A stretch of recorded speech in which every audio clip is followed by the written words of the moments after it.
नमस्कार बच्चों, स्वागत है एक अलग से एग्जाम स्टडी में। तो बच्चों कैसे हैं, बताएं पढ़ाई कैसे हो रही है।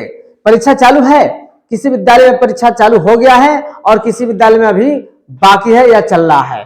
तो प्यारे बच्चों, आप लोगों के लिए एक बेहतरीन मॉडल पेपर लेकर आए हैं और वो क्लास 9th के साइंस का मॉडल पेपर लेकर आए हैं, जो आप लोगों को एकदम बेहतरीन से बेहतरीन।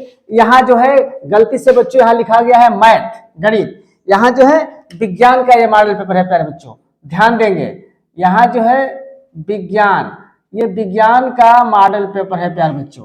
तो ये हमने क्लास 9th का विज्ञान का मॉडल पेपर आज लेकर के आया हुआ है, जिसमें से क्वेश्चन सारा मिल जाएगा। प्रयास हमारा यही है कि इसमें सिलेक्टेड क्वेश्चन को डाला है, जो आप लोगों को वार्षिक परीक्षा 2024 के लिए एकदम कारगर साबित होगा और ये लगभग मिल जाएगा। तो चलिए प्यारे बच्चों, हम लोग देख लेते हैं वार्षिक परीक्षा class 9th model paper. Subject है साइंस, खंड अ का बहुविकल्पी प्रश्न। प्यारे बच्चों तो चलिए बिना देर लगाए हम शुरू करते हैं। जैसे आप लोग जानते हैं कि खंड अ में बहुविकल्पी प्रश्न जो है 20 आता है, जिसको OMR में भरना होता है प्यारे बच्चों। तो इस तरह से बहुविकल्पी प्रश्न जो है प्यारे बच्चों ये 20 नंबर का आएगा। कितने नंबर का आएगा प्यारे बच्चों? ये 20 नंबर का आएगा प्यारे बच्चों, 20 नंबर यानी 20 नंबर का आएगा प्यारे बच्चों। तो चलिए बिना देर लगाए क्वेश्चन को शुरू करते हैं।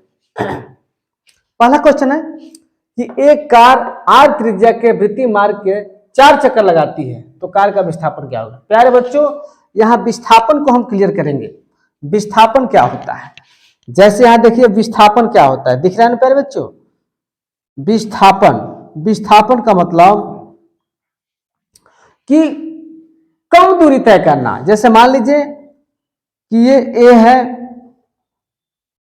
और ये मान लीजिए B है, तो कोई कण A से B तक जाया, कोई कण A से C तक आया, फिर B तक गया, तो ये कुल दूरी हम देखेंगे। अगर विस्थापन आपको देखना है तो विस्थापन सीधे ऐसे हो जाएगा, यानी विस्थापन क्या हुआ? इतना हुआ, कम दूरी।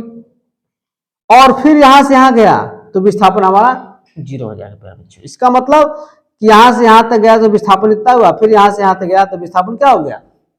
0 हो जाएगा, जबकि दूरी 0 नहीं होगा, क्योंकि दूरी यहां से यहां चला तो कई किलोमीटर है, यहां से यहां चला तो कितने किलोमीटर है, और फिर लौटा तो फिर वो किलोमीटर जोड़ेंगे, और फिर लौटा तो फिर किलोमीटर जोड़ेंगे, यानी ये डबल हो जाएगा प्यारे बच्चों। तो यहाँ कह रहा है कि 4 चक्कर लगाता है, तो मान लीजिए कि एक चक्कर लगाया, यहां से शुरू किया और एक चक्कर लगा करके फिर आया तो विस्थापन फिर 0, फिर यहां से शुरू किया, फिर यहां से आया दूसरा चक्कर तो विस्थापन 0, फिर यहां से आया फिर चक्कर लगाया तो फिर विस्थापन 0। माने उसी बिंदु से शुरू कर रहा है, उसी बिंदु पाकर रुक जा रहा है तो विस्थापन 0 हो जाएगा। चाहे वो कई बार चक्कर क्यों न लगाए, हजारों बार चक्कर क्यों न लगाए प्यारे बच्चों, उसका विस्थापन 0 ही होगा, क्योंकि जिस बिंदु से वो चलना शुरू कर रहा है प्यारे बच्चों, उसी बिंदु से वो उसी बिंदु पाकर रुक जा रहा है तो 0। फिर उस बिंदु से आया, फिर उस बिंदु पाकर रुक गया, फिर आया, तो इस तरह से प्यारे बच्चों वो कितना ही बार क्यों न चले, उसका जो विस्थापन होगा क्या होगा? 0 बटा वैल्यू होगा, यानी 0 होगा प्यारे बच्चों। तो इसलिए न 2 पाई आर होगा, न पाई आर होगा और न 4 पाई होगा, बल्कि क्या होगा? 0 होगा प्यारे बच्चों। इसलिए 0 को लॉक किया जाए। चलिए अगला क्वेश्चन देखते हैं प्यारे बच्चों।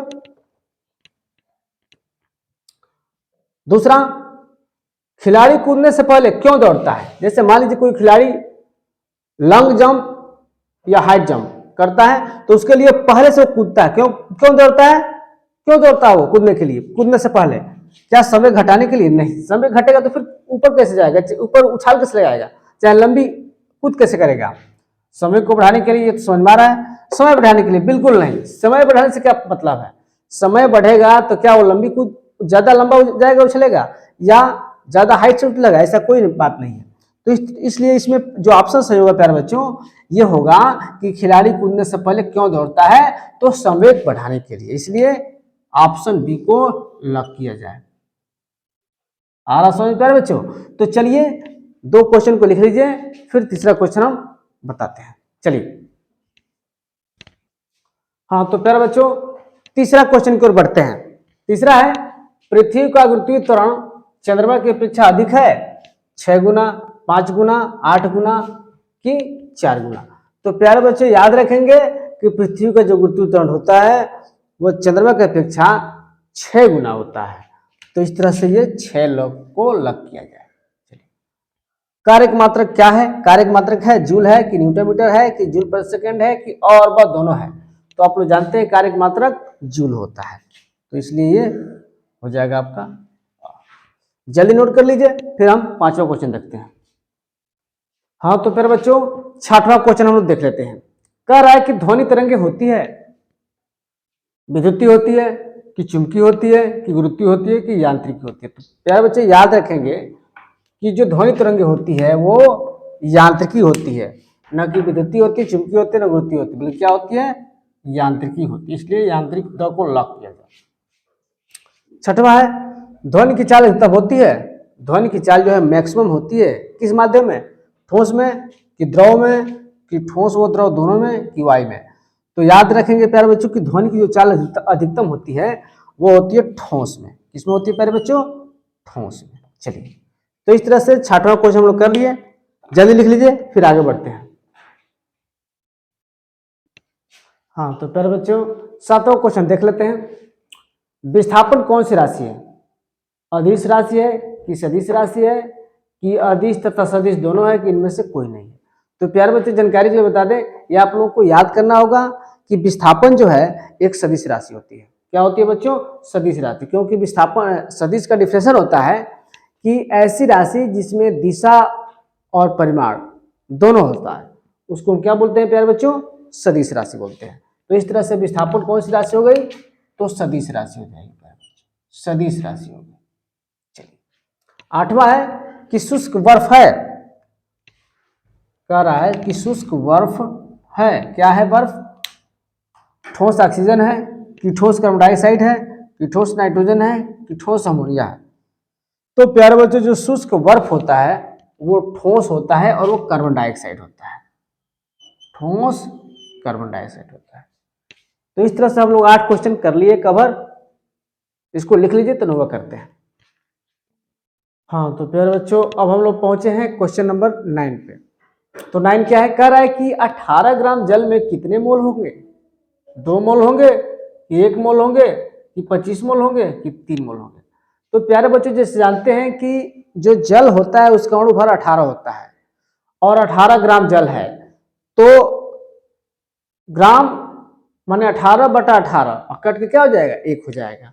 तो इसलिए ये ऑप्शन जो है बी सही होगा प्यारे बच्चों, यानी ये हो जाएगा 18 ग्राम जल में 1 मोल होंगे। ठीक, चलिए 10वां है एक तत्व के समस्थानिक में होते हैं समान भौतिक गुण, भिन्न रासायनिक गुण, न्यूट्रॉनों की संख्या जो है न्यूट्रॉनों की अलग अलग संख्या और द जो है विभिन्न परमाणु संख्या। तो प्यारे बच्चे याद रखेंगे कि एक तत्व के समस्थानिक होते हैं तो उनमें न्यूट्रॉनों की संख्या जो है अलग अलग होती है। तो इस तरह से प्यारे बच्चों ये आपका स वाला ऑप्शन जो है सही हो जाए। चलिए क्वेश्चन नंबर 11 में पहुंचते हैं। किसी कक्षा में अधिकतम इलेक्ट्रॉनों की संख्या ज्ञात करने के लिए बोरबरी ने क्या सूत्र दिया था? किसी कक्षा में अधिकतम इलेक्ट्रॉनों की संख्या ज्ञात करने के लिए बोरबरी ने क्या सूत्र दिया था? पहला 2n², ब जो है n², स जो है nq और द जो है 2nq। तो याद रखेंगे जो बोरबरी दोनों वैज्ञानिक थे, एक बोर थे एक बरी थे, दोनों मिलकर ने क्या सूत्र दिया था? 2n² दिया था, याद रखेंगे। तो इस तरह से प्यारे बच्चों ये ऑप्शन असही होगा। तो इस तरह से प्यारे बच्चों हम लोग 11 क्वेश्चन कवर कर लिए। जल्दी लिख लिए कि 12 नंबर पहुंचते हैं। हाँ तो प्यारे बच्चों क्वेश्चन नंबर 12 पे यानी 12 पे पहुंचते हैं। कह रहा है कि कैल्शियम फास्फेट का सूत्र होगा Ca3PO4 का होल ट्वाइस, Ca2PO4 का होल थ्राइस, स है CaPO4 और द है इनमें से कोई नहीं। तो प्यारे बच्चों आप लोग याद रखेंगे कि कैल्शियम फास्फेट, कैल्शियम का संकेत Ca होता है और जब फास्फेट होता है तो PO4 होता है और इस तरह से Ca3PO4 का होल ट्वाइस इसका सूत्र होता है। प्यारे बच्चे इसको याद रखें। 13 नंबर क्वेश्चन है पीतल एक मिश्र धातु है। बिल्कुल सही बात है कि पीतल क्या है? एक मिश्र धातु है जिसमें भिन्न धातु मिलाई जाती है, माने निम्न धातु, जो भी निम्न धातु मिलाई जाती है क्या क्या मिलाई जाती है? क्या Cu प्लस Zn जस्ता मिलाया जाता है? क्या Zn प्लस Sn मिलाया जाता है यानी टीन है? क्या Cu प्लस Sn मिलाया जाता है? और क्या Cu प्लस Fe लोहा मिलाया जाता है?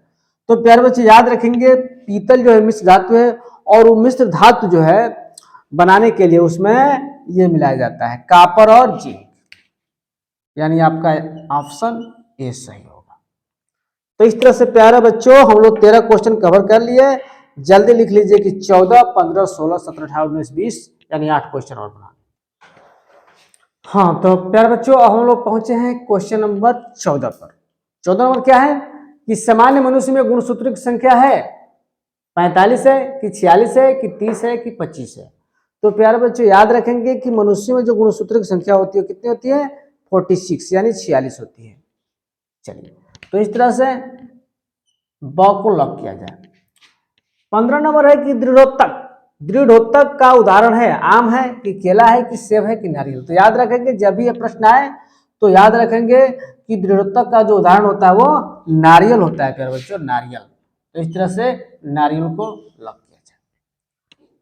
16 नंबर है लाइकेन होते हैं मृत्युपजीवी होते हैं कि परजीवी होते हैं कि स्वपोषी होते हैं कि सहजीवी होते हैं। तो याद रखेंगे कि जो लाइकेन होते हैं प्यारे बच्चों वो परजीवी होते हैं। क्या होते हैं प्यारे बच्चों? परजीवी होते हैं। तो इसलिए ऑप्शन बी यानी परजीवी को लॉक किया जाए। तो इस तरह से क्वेश्चन नंबर 16 हम लोग कर लिए। जल्दी लिख लीजिए, फिर 17 में करते हैं। हाँ तो प्यारे बच्चों क्वेश्चन नंबर 17 पहुंचते हैं। कह रहा है 17 निमोनिया किसके कारण होता है? क्या जीवाणु के कारण होता है, क्या शैवाल के कारण होता है, क्या विषाणु के कारण होता है कि कवक से होता है? तो प्यारे बच्चे याद रखेंगे जो निमोनिया होता है प्यारे बच्चों वो निमोनिया जीवाणु से होता है। निमोनिया जीवाणु, निमोनिया जीवाणु ऐसे याद रखेंगे, ठीक ना। तो निमोनिया जो है जीवाणु से होता है, जीवाणु के कारण ही निमोनिया होता है। चलिए क्वेश्चन नंबर 18 है वर्षा का पैटर्न निर्भर करता है वाष्पन के पैटर्न पर कि पवन के पैटर्न पर, ब कि स है लोगों के रहन सहन के पैटर्न पर, द है जंगलों के पैटर्न पर। तो प्यारे बच्चों याद रखेंगे कि वर्षा का पैटर्न जो है न तो वाष्पन के निर्भर करता है पैटर्न पर, लोगों के रहन सहन पर, न जंगलों के पैटर्न पर, बल्कि किस पर निर्भर करता है? पवन के पैटर्न पर। किधर से पवन आई और किधर किस दिशा में जाएगी उसके हिसाब से यह निर्भर करता है। तो पवन के पैटर्न पर निर्भर करता है।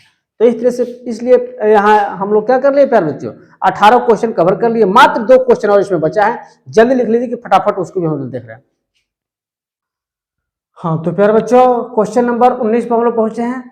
गाय की संकर नस्ल है, जो गाय है गाय की जो संकर नस्ल है वो क्या है? चारों में से रानीखेत है कि कर्ण स्विस है कि कर्ण फ्राइस है कि साहिवाल है। तो प्यारे बच्चों जो गाय की संकर नस्ल होती है वो होती है कर्ण स्विस, ठीक ना। तो इसलिए यहाँ पे कर्ण स्विस को लॉक किया जाता है। और आज का बहुविकल्पी का अंतिम प्रश्न प्यारे बच्चों 20वां क्वेश्चन है कि कोशिका की खोज किसने की थी?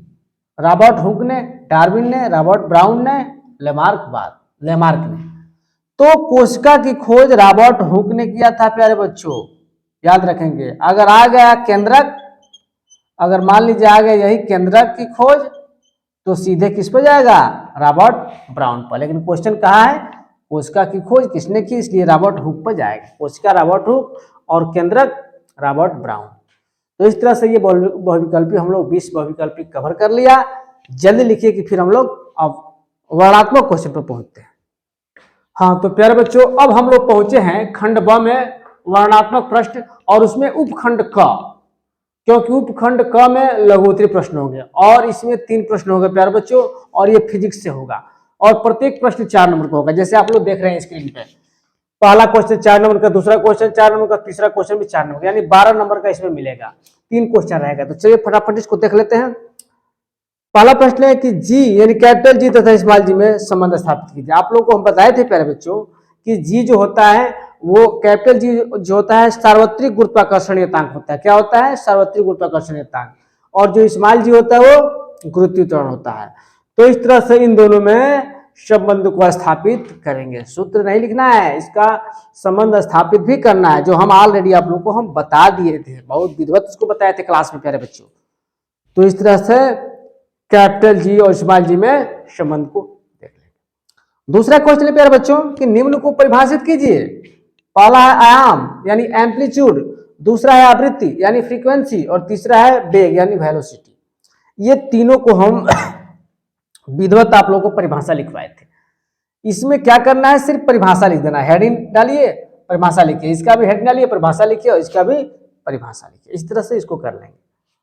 तीसरा क्वेश्चन है, किसी पिंड पर लगने वाला बल तथा उत्पन्न त्वरण में संबंध को स्थापित करना है। प्यारे बच्चों, संबंध को स्थापित करना है। जैसे आप लोग जानते हैं कि F बराबर क्या होता है, ma होता है, यानी लगने वाला बल और उत्पन्न त्वरण में संबंध स्थापित करना है। ये तो हमने केवल फार्मूला बता दिया, इसका डेरिवेशन भी करना है, यानी इसकी व्युत्पत्ति करना है प्यारे बच्चे। तो इस तरह से ये लघु उत्तरीय प्रश्न में 12 नंबर का कवर हो गया। आप लोग बढ़िया तैयारी कर लेंगे, पेपर में यही मिलेगा देखने को आप लोग। ठीक, चलिए जल्दी लिख लीजिए, फिर आगे बढ़ते हैं। हाँ तो प्यारे बच्चों, अब हम लोग पहुंचे हैं उपखंड क के ही दीर्घ उत्तरीय प्रश्न, यानी फिजिक्स के में दीर्घ उत्तरीय प्रश्न। और ये 2 क्वेश्चन होगा, लेकिन कोई एक करना होगा। जैसे आप लोग देख रहे हैं स्क्रीन पर, चौथा दिया हुआ उसका अथवा करके दिया हुआ, कोई एक क्वेश्चन करेंगे 6 नंबर मिल जाएगा। प्रश्न है कि एक ट्रक की शक्ति 200 शक्ति सामर्थ्य है, इसके द्वारा 10 मिनट में किए गए जूल कार्य की गणना कीजिए, यानी कितने 10 मिनट में कितने जूल कार्य किया जाएगा।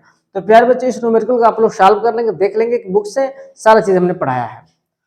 अगर ये नहीं आता है प्यारे बच्चे, तो उसका अथवा रहेगा ऑप्शन में, मनुष्य का कान, ईयर, वही कान की बात हो रही है। मनुष्य का कान किस प्रकार कार्य करता है, विवेचना कीजिए, यानी एक्सप्लेन करना है। तो इस तरह से प्यारे बच्चों, फिजिक्स में जितना क्वेश्चन बनता है वो हमने करा दिया। अब जो है हम उपखंड ख में पहुंचेंगे, जो बायोलॉजी से होगा, फिर केमिस्ट्री से होगा। तो इस तरह से प्यारे बच्चों जल्दी लिख लीजिए कि फिर हम आगे बढ़ते हैं। चलिए इसको लिख लीजिए। हाँ तो प्यारे बच्चों, 5वां क्वेश्चन हम लोग पहुंचते हैं, यानी उपखंड ख का लघु उत्तरीय प्रश्न में 5वां।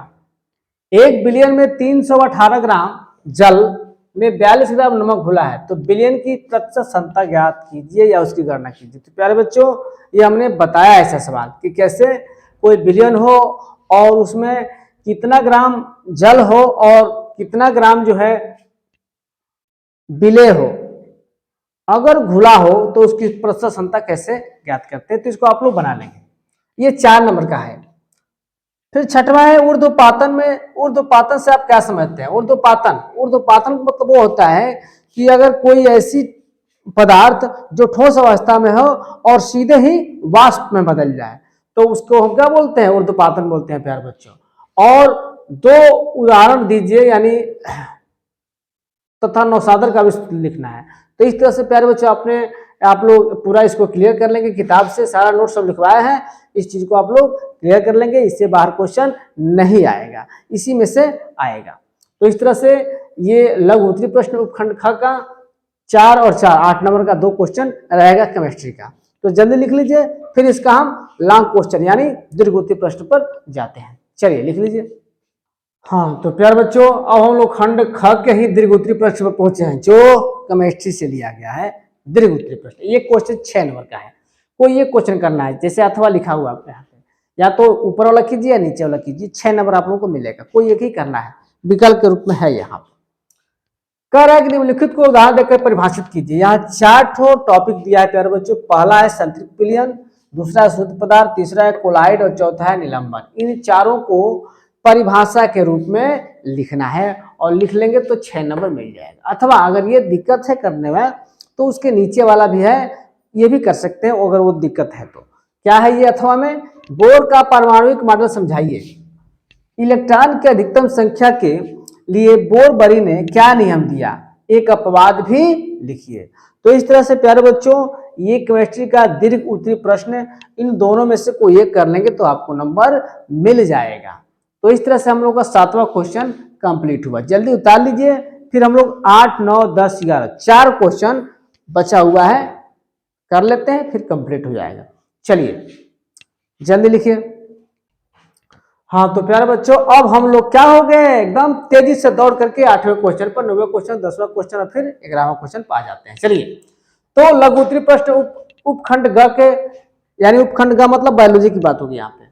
तो लघु उत्तरीय प्रश्न में 8वां, तंत्रिका कोशिका का चित्र सहित वर्णन कीजिए। तंत्रिका कोशिका प्यारे बच्चों हम बताए थे, क्लास में बताए थे, इसलिए इस क्वेश्चन को आप भली भांति तैयार कर लेंगे कि तंत्रिका कोशिका का चित्र सहित वर्णन करना है। चित्र बनाना है और उसका क्या करना है, एक्सप्लेन भी करना है, वर्णन करना है। नामांकित चित्र बनाना है प्यारे बच्चों, तो 4 नंबर मिल जाएगा आप लोगों को। 9वां क्वेश्चन बहुत इंपॉर्टेंट क्वेश्चन है प्यारे बच्चों, डीएनए तथा आरएनए में क्या अंतर है, एकदम इंपॉर्टेंट है। कभी भी ये परीक्षा में पूछता है, या तो फुल फॉर्म के रूप में पूछ दे, या अंतर के रूप में पूछ दे, या किससे कहते हैं उसके रूप में पूछ दे। तो इस तरह से प्यारे बच्चे डीएनए और आरएनए में अंतर स्पष्ट कर लेंगे आप लोग। चलिए, ये भी 4 नंबर का है। 10वां क्वेश्चन है कि प्रदूषण से आप क्या समझते हैं, ये बताने वाली बात नहीं है। आज पूरा विश्व जो है प्रदूषण से क्या है, परेशान है प्यारे बच्चों। तो वही कह रहा है कि प्रदूषण से आप क्या समझते हैं, यह कितने प्रकार का होता है, ध्वनि प्रदूषण, वायु प्रदूषण, जल प्रदूषण, ये सब बहुत सारे, मृदा प्रदूषण, ये बहुत सारे प्रदूषण है प्यारे बच्चों। तो इस तरह से यह कितने प्रकार का होता है, और स्पेशली यहाँ लिख भी दिया है कि वायु प्रदूषण का वर्णन करना है, यानी किसी प्रदूषण का वर्णन नहीं करना है, सिर्फ करना है तो वायु प्रदूषण का वर्णन करना है। क्योंकि प्रतिदिन माने आए हुए दिन में ये वायु प्रदूषण एक बहुत बड़ी गंभीर समस्या है, जिसके कारण तमाम तरह की मनुष्यों के अंदर बीमारी हो रही है इस प्रदूषण से। तो इसलिए प्रदूषण से आप क्या समझते हैं, यह कितने प्रकार का होता है, और वायु प्रदूषण का वर्णन करना है। तो इस तरह से प्यारे बच्चों ये उपखंड ग का लघु उत्तरीय प्रश्न में ये 3 क्वेश्चन था, 8वां 9वां 10वां। अब उसका जो दीर्घ उत्तरीय प्रश्न होता है, एक और अथवा करके देता है, यानी 2 दिया देगा, उनमें से कोई एक करना होगा, जो हम बताएंगे अभी। इसको लिख लीजिए, तब लास्ट हम बताते हैं। चलिए जल्दी लिख लीजिए। हाँ तो प्यारे बच्चों, अब हम लोग खंड ग के दीर्घ उत्तरीय प्रश्न का अंतिम क्वेश्चन, यानी पूरे साइंस का मॉडल पेपर का अंतिम क्वेश्चन पर डिस्कस करेंगे प्यारे बच्चों। क्वेश्चन नंबर 11 है कि एक पादप कोशिका का चित्र बनाइए, यानी जो एक पादप कोशिका होता है, उन कोशिका का चित्र बनाना है, अथवा अगर ये दिक्कत हो तो अथवा करके दिया हुआ है, माइटोकॉन्ड्रिया की संरचना का सचित्र वर्णन करना है। किसका, माइटोकॉन्ड्रिया की संरचना का सचित्र वर्णन करना है, और ये जो है 6 नंबर का होगा। यानी इन दोनों में से कोई एक करना होगा प्यारे बच्चों, और 6 नंबर मिल जाएगा। इस तरह से प्यारे बच्चों हमने क्लास 9th के साइंस का मॉडल पेपर का आज हम लोग पोस्टमार्टम किया, और इस तरह से ये पूरा आप लोग इस मॉडल पेपर को भली भांति से अध्ययन कर लेंगे, पढ़ लेंगे, देख लेंगे, और यही क्वेश्चन जो है पेपर में देखने को मिलेगा। तो इस तरह से प्यारे बच्चों हमारा ये वीडियो कैसा लगा, कमेंट बॉक्स में जरूर कमेंट करेंगे। अगर हमारे चैनल से आप नए हैं तो सब्सक्राइब जरूर करेंगे। तो ये हमारा वीडियो कैसा लगा जरूर देख करके बताएंगे, कमेंट करेंगे, लाइक करेंगे, और चैनल को नए हैं तो सब्सक्राइब करना ना भूलेंगे। तो इस तरह से प्यारे बच्चों thank you, okay, bye bye.